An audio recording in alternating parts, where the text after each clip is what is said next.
So let's take a look at some of the problem-solving strategies that we used to go about solving this problem.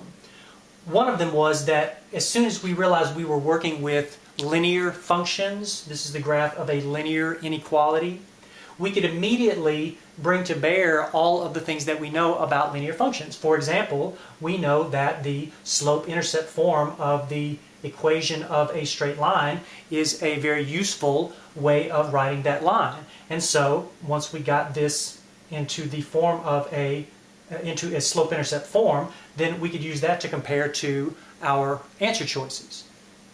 Second thing, notice that we were translating the words, our answer choices, they were all given to us in these kind of, fairly long, sentences. The number of pounds of apples, y, minus 2 times. We translated each one of those English expressions, each one of those expressions in words, into math notation.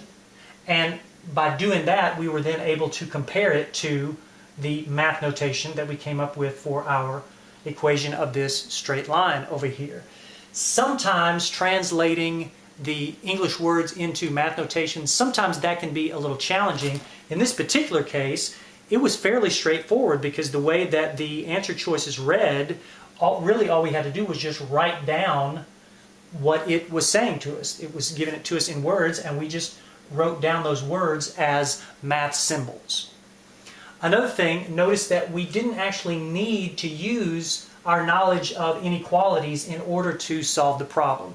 I could have, if I wanted to be strictly correct, the number of pounds of apples, for example, this for answer choice A, the number of pounds of apples, y, minus 2 times x, is at most 5. That should technically have been a less than symbol right here. But I didn't actually need that in order to find the correct answer choice. That's often the case, that you may not need to have every detail of the problem in order to solve it correctly. And if you don't need to worry about, is this less than or greater than, then don't worry about it. And that's what I did. I just wrote those down as equalities. Technically, this is an inequality, but again, it didn't really matter because I didn't need that information to solve the problem. And then finally, notice the way that we went about making sense of this problem.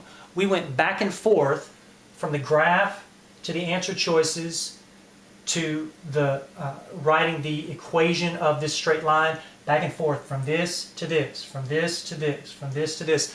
That's a very common characteristic of the way you read and make sense of a math problem, especially when you're stuck, is that you're often going back and forth from different pieces of the problem, from the problem statement down to the answer choices, to the graph, to a chart, to a diagram.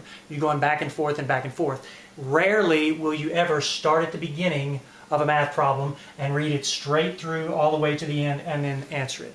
There's always a lot of back and forth between the different parts of the information given to you in the problem.